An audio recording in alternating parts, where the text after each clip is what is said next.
Selamat pagi, salam dan bahagia. Perkenalkan, nama saya Dina Yurita Kelphosea, NIM 2018-003-027. Di sini saya akan memenuhi tugas mata kuliah Teknik Presentasi Multimedia, yaitu membuat video presentasi. Yang pertama, judul presentasi saya yaitu mengenal ornamen dan cara membuat ornamen. Ornamen. Ornamen berasal dari kata onare, bahasa Latin yang berarti menghias. Ornamen juga berarti dekorasi atau hiasan, sehingga ornamen sering disebut sebagai desain dekoratif atau desain ragam hias.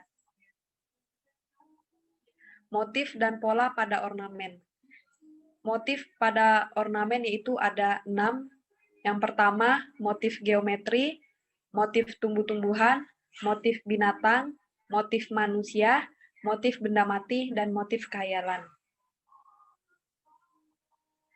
Motif geometri adalah gambar hias yang dibuat dari bentuk-bentuk geometris seperti garis-garis sederhana, segitiga, lingkaran, dan sebagainya. Contoh motif seperti yang ada di bawah. 2. Motif ini menampilkan ornamen-ornamen yang menyerupai tumbuh-tumbuhan dari dedaunan, rerumputan, dan bunga. Contoh motif seperti yang ada di bawah.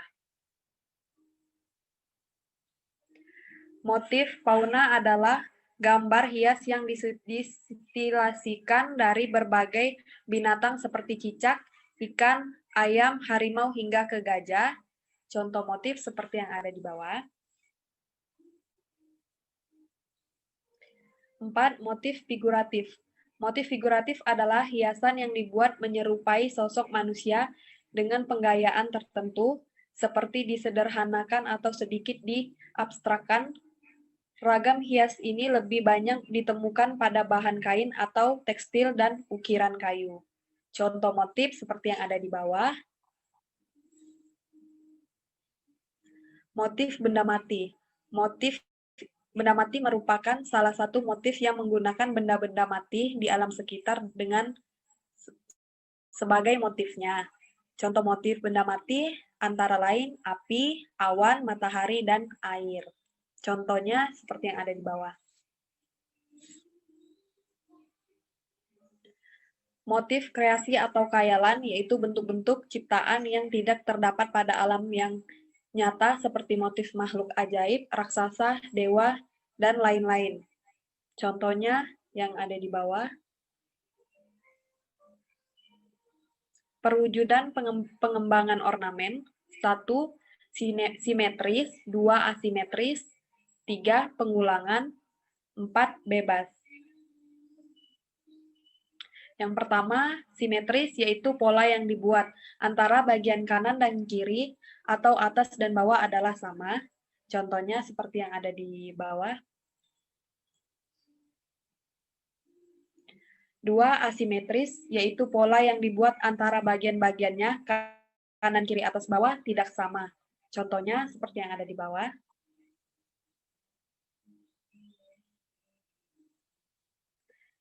3. Motif pengulangan, yaitu pola yang dibuat dengan pengulangan motif-motif. Contohnya seperti yang ada di bawah. Yang terakhir yaitu bebas atau kreasi, yaitu pola yang dibuat secara bebas dan bervariasi. Contohnya seperti yang ada di bawah.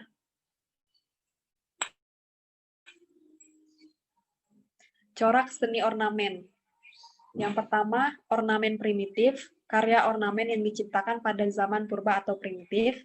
Yang kedua, ornamen klasik, karya seni ornamen yang telah mencapai puncak-puncak perkembangannya atau mencapai tataran estetis tertinggi sehingga sulit dikembangkan lebih lanjut. Yang ketiga, ornamen tradisional, karya seni ornamen yang berkembang di tengah masyarakat secara turun-temurun dan tetap digemari dan dilestarikan sebagai sesuatu yang dapat memberi manfaat bagi kehidupan dari masa ke masa. Yang keempat, ornamen modern. Karya seni ornamen modern atau kontemporer merupakan hasil kreasi atau ciptaan seniman yang baru dan lepas dari kaidah-kaidah tradisi, klasik, atau primitif. Fungsi ornamen yaitu ada 3, fungsi murni estetis, fungsi simbolis, dan fungsi teknis konstruktif. Yang terakhir, teknik penyelesaian. Yang pertama, dengan black white atau hitam putih, itu menggunakan drawing pen, pensil. Yang kedua, color atau mewarnai, bisa dengan menggunakan cat poster, pensil gambar, dan yang lain-lain. Terima kasih. Demikian presentasi dari saya. Kurang dan lebihnya mohon maaf. Salam dan bahagia.